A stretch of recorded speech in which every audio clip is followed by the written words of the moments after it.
হবে আপনা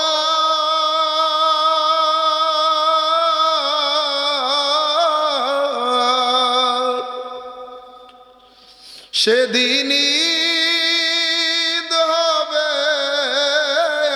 আমার ইয়া রাসূলাল্লাহ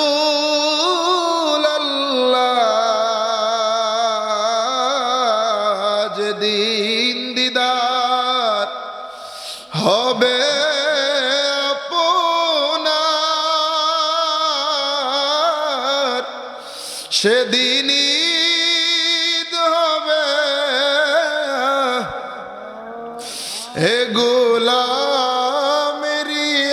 আরজি শুনো একবার দেখা দাও না হে রাসূল তোমায় ভালোবাসি অন্তরে শুধু জান্নাতের আশাই নয় হেরা জাহান্নাম কেও ডরি।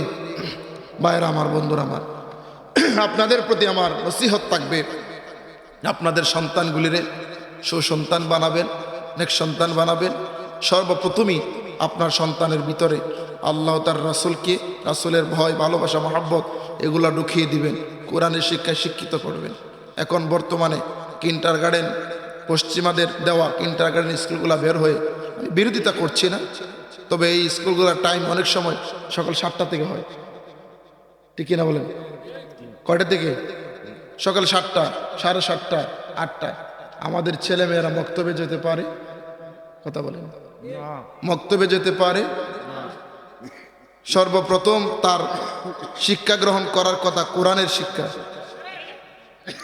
কিন্তু সে সেটা গ্রহণ করতে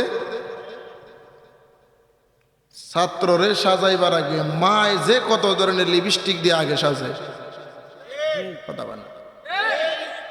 সন্তান রে নিয়া স্কুলে যাবে সকাল 7টায়, ঘুম থেকে ওইটা কিসের ফজর, কিসের কোরআন তেলাওয়াত, আগে নিজে হাত মুখ ধোয়া পালিশ টালিশ দিয়ে সাজে ফুলারে ভরে সাজায়, আছে না নাই? সাজায় স্কুলে নিয়ে যায়, সারাদিন স্কুলে থাকে।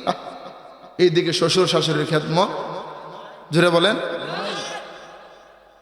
তো জামাই বেড়া শিক্ষিত মানুষ, গ্রাম অঞ্চলে থাকতো নি, বেড়া বেচারার স্ত্রীর লইয়া গেছেন গি শহর, ঢাকা শহরে চাকরি করেন, হনু তখন। আর এদিকে আমরা তো ইমামতি করি মসজিদের দায়িত্বে, অনেক পিতা মাতা এসে আমাদের কাছে চোখের পানি পালায়, কান্না কান্না করে, হুজুর আমার ছেলেটা আমারে দেখে না, হুজুর আমার ছেলেটা ভাত দেয় না, হুজুর আমার ছেলেটা আমার কথা শোনে না, হুজুর বার্ধক্য বয়সে উপনীত হয়ে গেছি, কাজ করতে পারি না, কর্ম করতে পারি না, সন্তান তার স্ত্রীকে নিয়ে বাহিরে আছে, ঢাকায় আছে, শহরে আছে, আমাদেরকে ঠিক মতো বর পোষণ দেয় না, আছে না নাই? তখন আমি মনে মনে চিন্তা করি, হায়রে এখানে দোষটা কিন্তু পিতা মাতারও আছে। সন্তান বাবা মাকে ভাত না দেওয়ার পিছনে, বরপোষণ না দেওয়ার পিছনে পিতা মাতার দোষ, কারণ সে তো আল্লাহ রাসূল তাকে চিনায় না। পিতা মাতাকে ভাত খাবার না দিলে জাহান্নামের আগুনে জ্বলতে হবে, আল্লাহ পাকের দেওয়া কঠিন আযাবে ভুগতে হবে, সেই শিক্ষাটা সর্বপ্রথম তাকে